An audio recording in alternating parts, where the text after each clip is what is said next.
Hello, ladies and gents. It's good to be back. This is Soren, your chess friend. And one of the main reasons I've returned, particularly today, it's because I've just witnessed a match in between German Grandmaster Vincent Keymer and Magnus Carlsen. And it happened even to the best of us, the Super GM. Uh, Many considers the probably the best chess player of all history, Magnus Carlsen, to make a blunder. So even the best blunders, because you're not a machine, you're a human. Yes, the likelihood for average players is to making more mistakes, whereas you would expect a super GM to make an error less often, not very often. So let's just proceed with this beautiful game. Excellent played by Vincent Keymer. So let's not waste any more time and go with the d4 and c4. The classical setup, you would say the Queen's Gambit. Uh, it's happening now. D5, English opening, and now transposing into Queen's Gambit, exchange variation, positional line. I think that's the formal nomination for this. Okay, so all this is very well theory. A pin, bishop has been played on g5, pinning the knight on f6, and the pin, bishop to b4 now. The white knight is being pinned, and e3. Very normal, very positional, nothing funky, everything predictable to some extent. h6, asking the question to the bishop, what are you going to do? You're going to play on h4, you're going to take on f6, you're going to play on f4, so you've got to decide what you are going to do. With the bishop, Keymer refuses to trade, and he goes on f4. Of course, he could have played bishop h4, not that much of a problem. Bishop f5, again, developing, taking all the light squares here. Nothing bad about this one. Keymer plays bishop to d3. Yes, he could have considered bishop to b3 as well. That might be another idea for white to play, or knight to e2. These are very well good lines to play here for white, but bishop d3 opposes the bishop on f5. So you're no longer allowing your opponent to having that dangerous bishop active in your territory. And queen takes. C6, you may wonder why c6 now? Why did you do c6? Well, you still need to look after moves like queen to b5, which would be check and forking, hitting the bishop on b4. So you got to take care of this kind of queen's incursions. Therefore, c6 had to be played.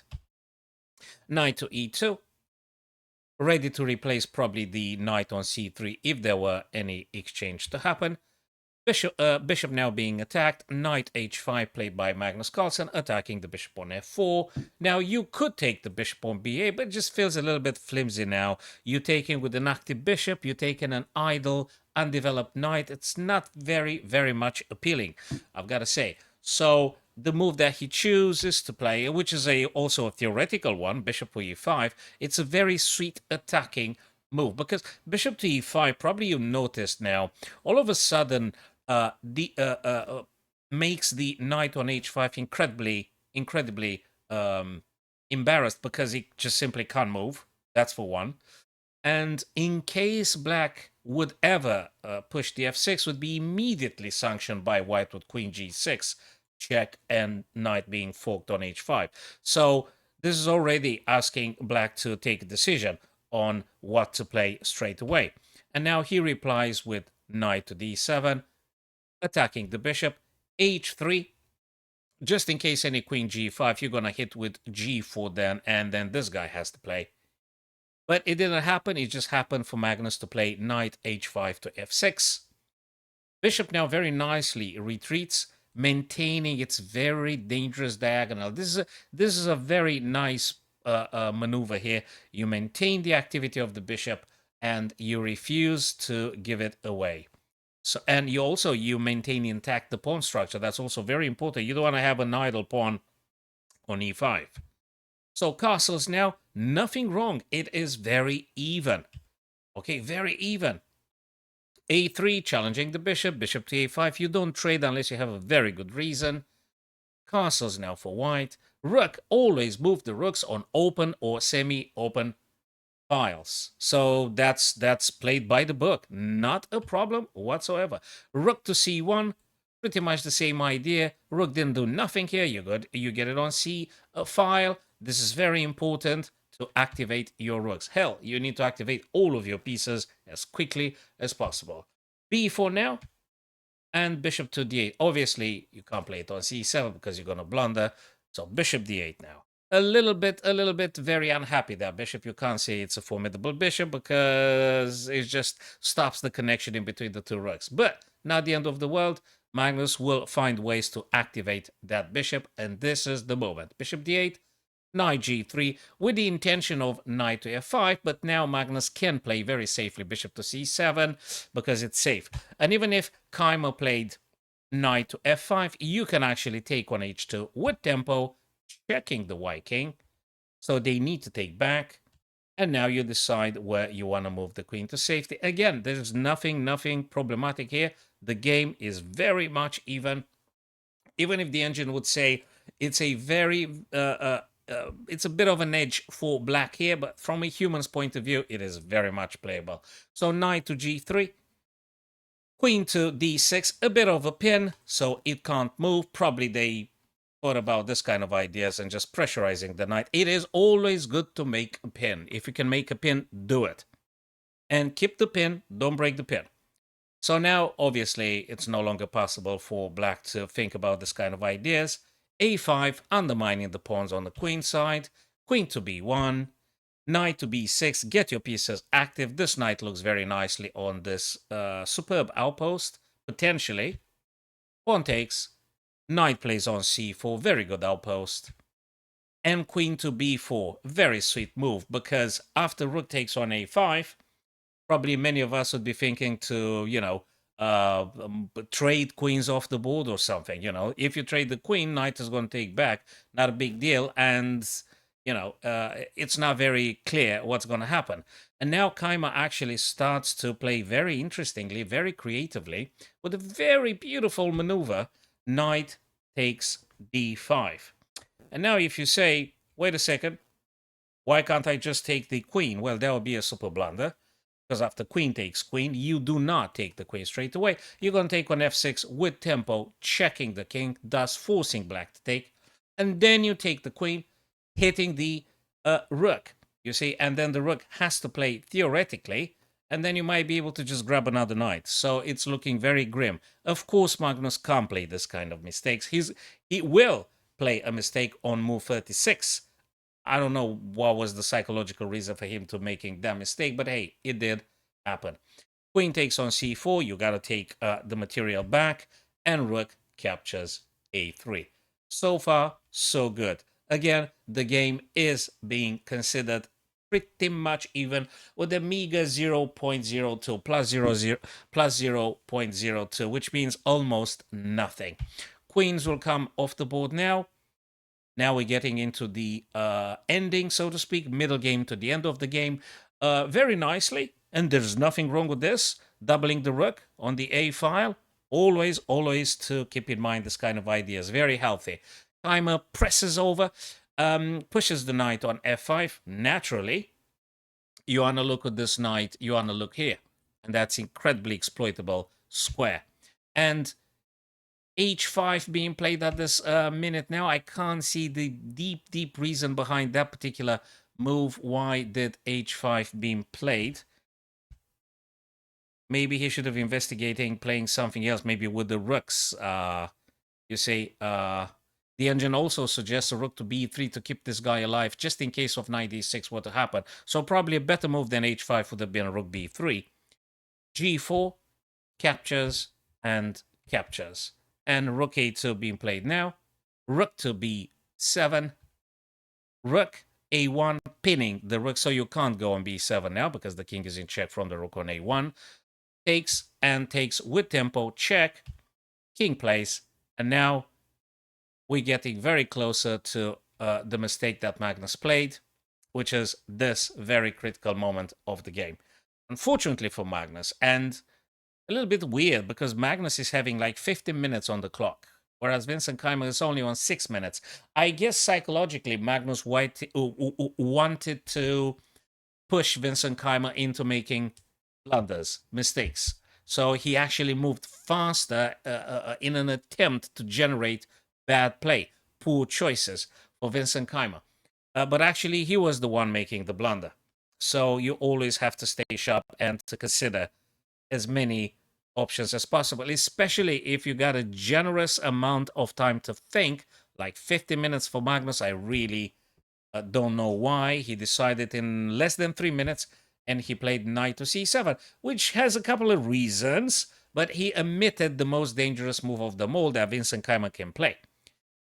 And that is instantly punishment with knight to d6. What does knight d6 mean? Well, knight to d6 first and foremost just hits b7 immediately.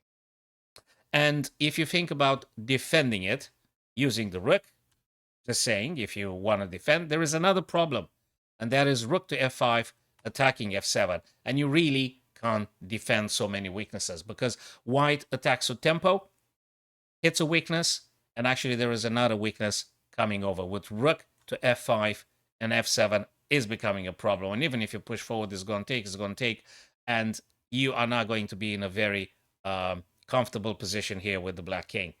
What Magnus should have played, obviously easier said than done, was the very effective move knight over to e7. Knight over to e. So had he played that, obviously this is not going to work very well now, because after this particular move, now you can very nicely push either b6 or just simply b5, aiming to promote, because this pawn is protected, is defended by the knight on e7. And knight on e7 would do another thing, would stop the rook to go on f5 and attack on f7, for instance. Just saying. So knight on e7 is a huge different move here for black to play. But even the best makes errors. Knight c7, blunder. Mistake, says the engine, but actually because of this particular misstep, things are going to go south very quickly for Magnus. Keymer instantly plays knight d6. Mind you, he's on 6 minutes on the clock. g6 now. I mean, Magnus tries desperately. And after b7 is falling, guys, there is another issue. c6. c6. And actually, if c6 disappears, then actually this guy is a passer. And look at the beautiful pawn island structure here for white. Just magnificent. Absolutely glorious. Very nice.